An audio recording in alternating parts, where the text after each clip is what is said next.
So I've got everything set up. I've checked my levels. I've reset the tape. I've wound it side to side and back again. Got it queued up to the very beginning of the program sound.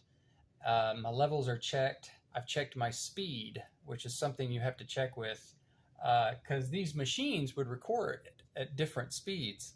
And depending on if the quality of sound was more important or the duration of sound. So if you're recording on tape like this, it even has on the back, it tells you if you want to record for 30 minutes, then you run it at 7.5 inches per second.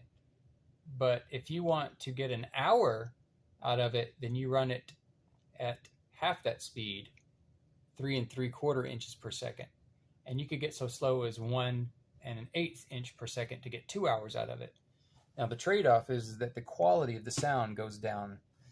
Now conversely, in professional recordings that use tape in the studios, these numbers go up. So this 30-minute tape suddenly goes from 7.5 inches per second to 15 inches per second, which means now the entire reel is only good for 15 minutes. That's not very good for recording recitals and events like that because they usually go longer. But maybe recording a song in the studio, that's plenty fine.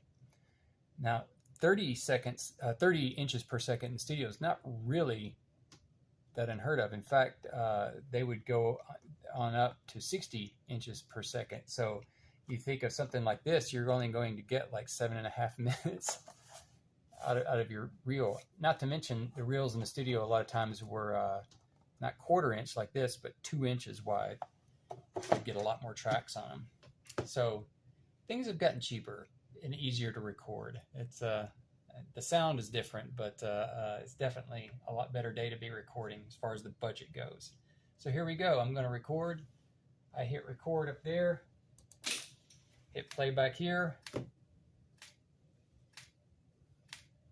Monitor my levels and just make sure everything stays working until the end of the concert. Time to find a good book.